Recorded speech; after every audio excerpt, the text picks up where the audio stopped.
कि इसके पीछे सरकार की सोच क्या है, जरा आप बताएं तो अच्छा होगा। तो मैंने कहा ठीक है, पार्टी का आदेश मेरे सर आंखों पर है और आज लोकसभा भी दोपहर के बाद है, तो मैंने कहा ठीक है, अगर आज सुबह हम बात कर सकते हैं तो फिर इसलिए आज आपके बीच आने का मुझे मौका मिला है। साथियों, आज देश आजादी के 75वें वर्ष में है और इस समय 100 साल में आई सबसे बड़ी वैश्विक महामारी से आज हिंदुस्तान लड़ रहा है। कोरोना का ये कालखंड पूरी दुनिया के लिए अनेक चुनौतियां लेकर के आया है और एक प्रकार से दुनिया उस चौराहे पर आकर के खड़ी है जहां पर टर्निंग पॉइंट निश्चित है। आगे जो दुनिया हम देखने वाले हैं वो वैसी नहीं होगी जैसी कोरोना काल से पहले थी।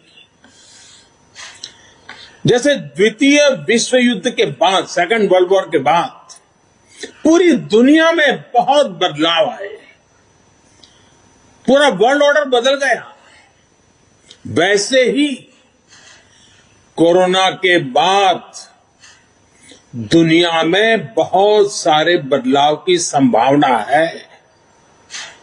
एक नए वर्ल्ड ऑर्डर की संभावना है और इसके प्रारंभिक संकेत नजर भी आने लगे हैं। हम सब ने इस बात को मार्क किया होगा,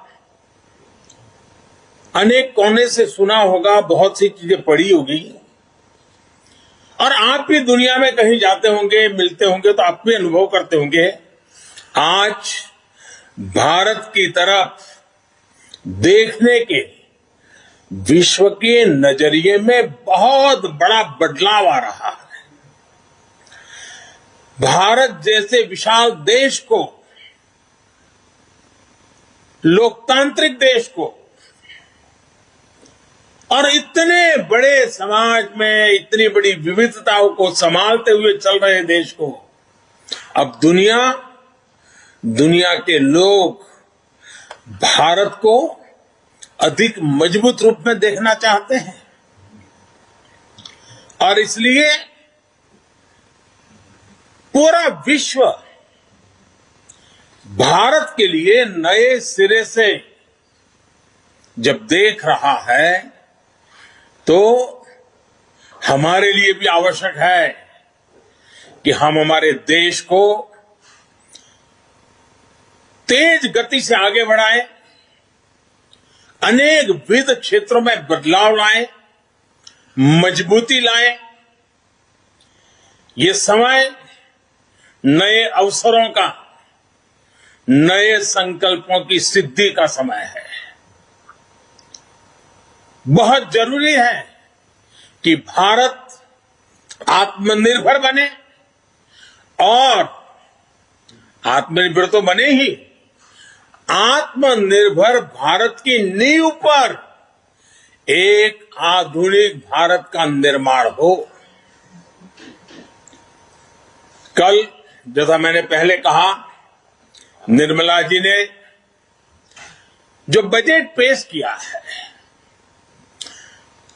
बाय एंड लार्ज हम देखें, पॉलिटिकल एंगल अगर हम छोड़ दें तो जो आर्थिक विषय के लोग हैं, समाज जीवन के लोग हैं, अखबारों में भी देखेंगे, कल टीवी चैनलों की डिबेट में देखेंगे, बजट का बहुत स्वागत हुआ है, बहुत सराहना हुई है।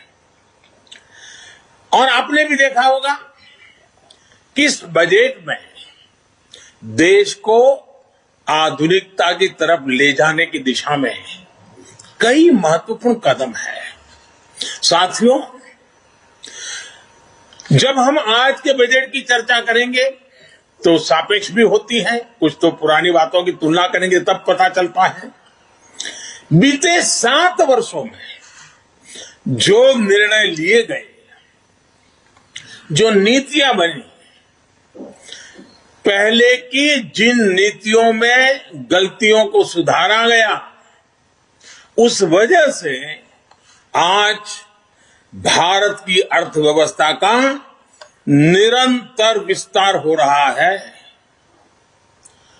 7-8 साल पहले भारत की जीडीपी 1,10,000 करोड़ रुपए की थी।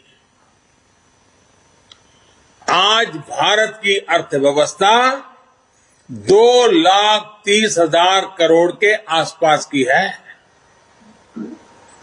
वर्ष 2013-14 में भारत का एक्सपोर्ट 2,85,000 करोड़ रुपए होता था।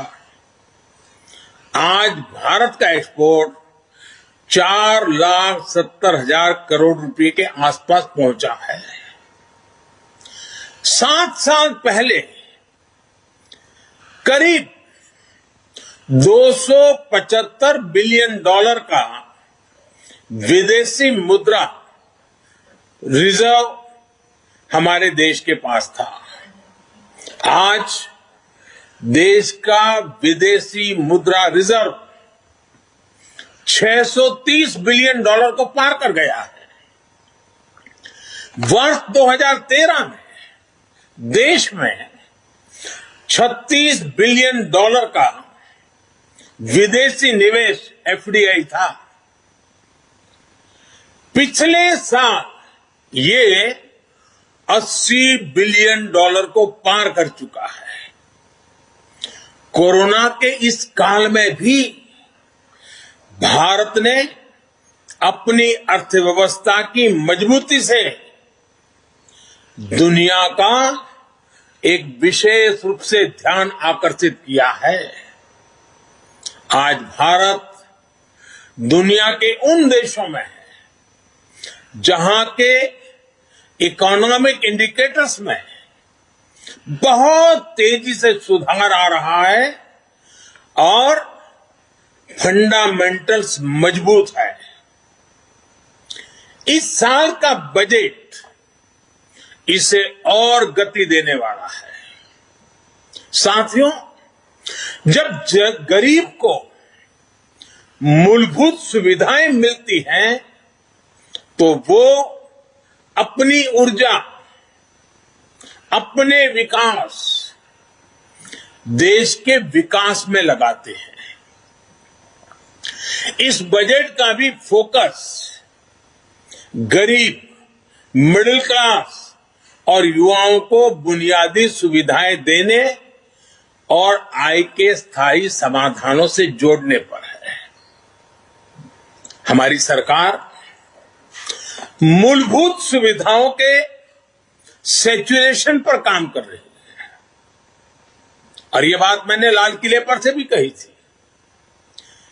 अब मैं एक और छोटा उदाहरण देता हूं, जैसे जल जीवन मिशन। अब हम हमेशा सुनते आए हैं, गांव में, घर में, समाज में, सरकार में, राजनेताओं में, सब में क्या सुनते हैं? हर कोई कहता है जल ही जीवन है। सुनना तो बहुत अच्छा लगता है, लेकिन यह भी सच्चाई है, पानी की दिक्कत, पानी की कमी, गरीब के जीवन की, महिलाओं के जीवन की सबसे बड़ी चुनौतियों में से एक है और आजादी के 75 साल के बाद भी है। किसान को भी, छोटे किसान को खासकर, पानी के बिना बहुत दिक्कतें हैं। हमारी सरकार के प्रयासों से आज देश में करीब करीब 9 करोड़ ग्रामीण घरों में नल से जल पहुंचने लगा है और इसमें से करीब करीब 5 करोड़ से ज्यादा पानी के कनेक्शन जल जीवन मिशन के तहत पिछले 2 वर्ष में दिए गए हैं। अब बजट में घोषणा की गई है कि इस साल करीब 4 करोड़ ग्रामीण घरों को पाइप से पानी का कनेक्शन दिया जाएगा। और जब ग्रामीण घर की बात आती है तो उसमें अधिकतम समाज किसानी से जुड़ा हुआ होता है, खेत के काम से जुड़ा हुआ होता है। उसका समय बचेगा, माताओं बहनों का समय बचेगा, वो कृषि के समय में अपना योगदान दे पाएगी। इस पर पानी पहुंचाने के लिए, घरों में पानी, मेरी माताओं बहनों को कष्ट से मुक्ति दिलाने के लिए पहले करीब 40,000 करोड़ से ज्यादा खर्च किया था। अभी 60,000 करोड़ रुपए से ज्यादा खर्च किए जाएंगे। कभी हमारे देश में हमारी माताओं बहनों को, गांव को पानी के लिए 1 लाख करोड़ रुपया खर्च करके आगे बढ़ना ये छोटे निर्णय नहीं है।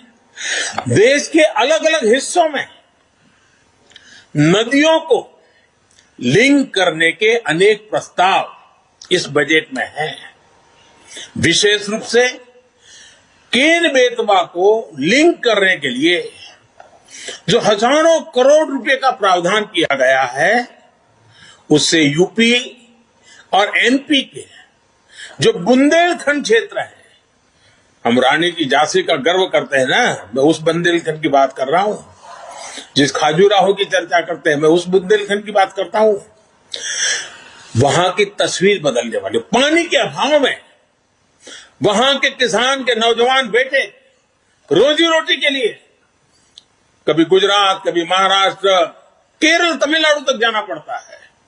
ये केन बेतवा योजना किसान के जीवन में, खेती में तो बदलाव लाएगी, किसान के जीवन में बदलाव लाएगी। और इस योजना पर लगभग 44,000 करोड़ रुपए खर्च होंगे। मेरे किसान भाइयों बहनों के खेत में पानी पहुंचाने के लिए ये आधुनिक युग का एक भगीरथ काम है। अब बुंदेलखंड के खेतों में और हरियाली आएगी। जवान बेटों को शहर में झुग्गी झोपड़ी में रहकर के मजदूरी में जिंदगी गुजारनी पड़ती है, वो खुले आसमान के नीचे अपने माँ बाप के साथ रह करके एक नई जिंदगी का प्रकरण लिखना शुरू कर सकते हैं। घरों में पर्याप्त पानी आए, खेत में पानी आए। साथियों, गरीब का बहुत बड़ा सपना उसका अपना घर भी होता है। इस साल के बजट में गरीबों के लिए 80 लाख पक्के घर बनाने की बात कही गई है और इस पर 48,000 करोड़ रुपए, 48,000 करोड़ रुपए यानी करीब करीब 50,000 करोड़ रुपए से अधिक खर्च होंगे। गरीब से मुक्ति का ये भी एक, गरीबी से मुक्ति होनी है। गरीबी से बाहर आना चाहता है। जब घर मिलता है ना, उसका एक हौसला बन जाता है। हम कभी गरीबों की ताकत जानते नहीं थे। सिर्फ गरीबों का राजनीतिक उपयोग करने वाले लोग बहुत हुए इस देश में। एक छोटा सा प्रयास, जनधन अकाउंट। गरीब को जब जनधन अकाउंट मिला ना, उसका स्वाभिमान जग गया और लाखों करोड़ रुपए की बचत में गरीब भी आगे आया है। अगर एक जनधन अकाउंट उसकी जिंदगी बदल सकता है, तो गरीब को जब छत मिले, गरीब को जब घर मिले, तब उसका जीवन कितना बदल जाता है, इसका हम देख करके बता सकते हैं। जो भी उन परिवारों को देखेगा, उसका विश्वास बढ़ेगा। और इतना ही नहीं, सरकार जो घर बनाकर इन्हें देती है, वो घर इन गरीबों को एक तरह से लखपति बना देती है। मैं जब छोटा था, लखपति शब्द बहुत बड़ा लगता था। लखपति यानी कितनी बड़ी दुनिया है, सुनते ही कान खड़े हो जाते थे। लेकिन हमने जो गरीबों को घर दिया है ना, उसकी कीमत के हिसाब से देखे तो हमने पिछले 7 साल में 3 करोड़ गरीबों को पक्के घर देकर उन्हें लखपति बनाया है। जो गरीब थे, जो झोपड़पट्टी में रहते थे, अब उनके पास अपना घर है। पहले के मुकाबले हमारी सरकार ने इन घरों के लिए राशि भी बढ़ाई है और समय की ध्यान को रखते हुए घरों की साइज भी बढ़ाई है, ताकि बच्चों की पढ़ाई न छूट जाए, बच्चों के लिए पढ़ाई के लिए जगह मिल जाए। बड़ी बात यह भी है कि इसमें से ज्यादातर घर महिलाओं के नाम पर भी है, यानी हमने महिलाओं को घर की मालकिन भी बनाया है। साथियों, हम सामाजिक न्याय के लिए तो हमेशा काम करते हैं और इसे अपना दायित्व समझते हैं। जैसे समाज की भलाई के लिए सामाजिक न्याय बहुत जरूरी है, वैसे ही देश की भलाई के लिए भी देश का संतुलित विकास भी जरूरी है। भारत जैसे देश में कोई क्षेत्र पिछड़ा रहे, कोई इलाका अविकसित रह जाए, ये ठीक नहीं है। और इसलिए हमने आकांक्षी जिला एस्पिरेशनल डिस्ट्रिक्ट अभियान शुरू किया था।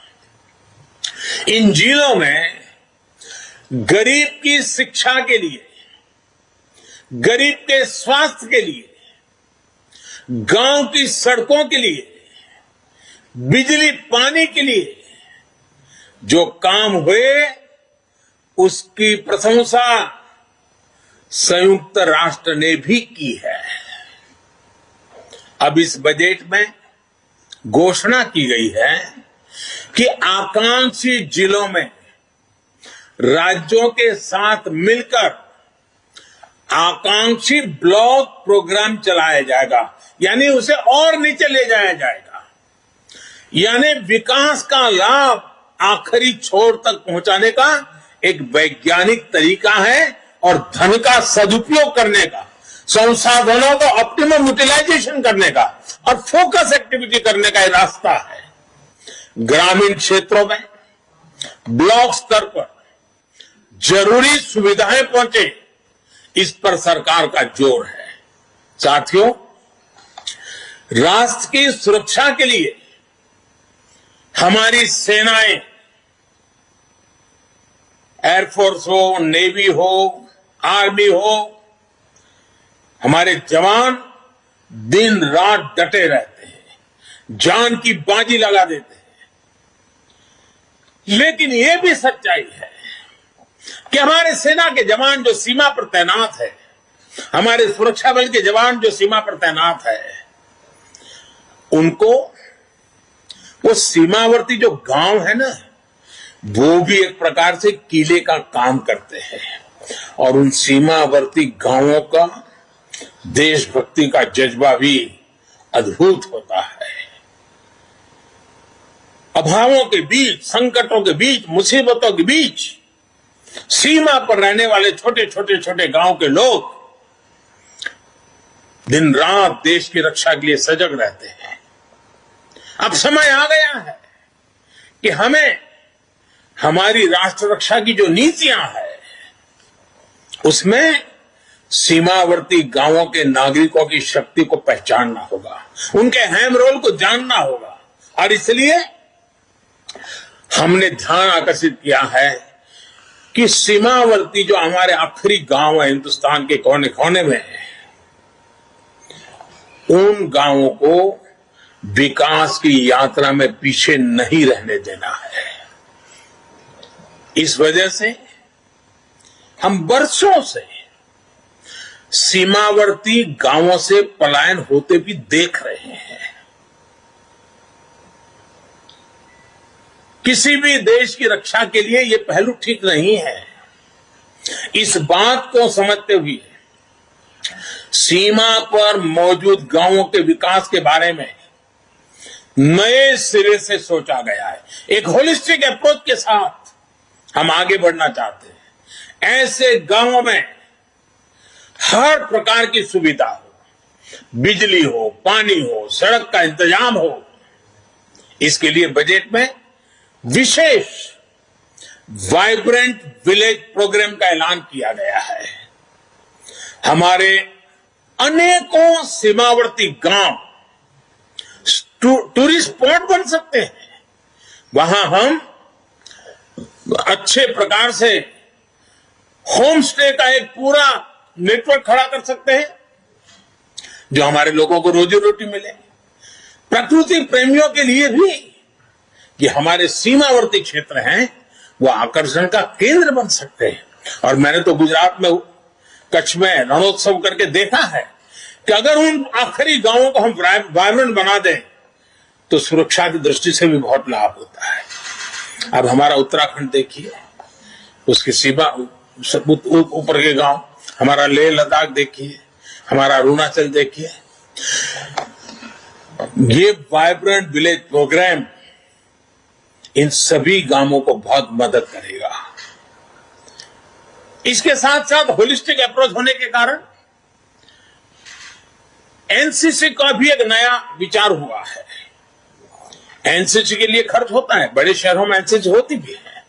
अब हमने तय किया है कि सीमावर्ती गांव, वो जो ब्लॉक होगा और वहां जो स्कूल होगी नजदीक में, हम एनसीसी का वहां केंद्र शुरू करेंगे, एनसीसी की गतिविधि चलाएंगे, ताकि ये सीमा पर रहने वाले बच्चे एनसीसी से ट्रेन होकर के भविष्य में आसानी से सुरक्षा बलों में जाकर के राष्ट्र रक्षा का नेतृत्व कर सकते हैं। इन पहाड़ी क्षेत्रों के हमारे बच्चों की ताकत बहुत बड़ी होती है। साथियों, राष्ट्र रक्षा से जुड़े एक और बड़े अभियान की बजट में घोषणा की गई है। ये है पर्वतमाला परियोजना।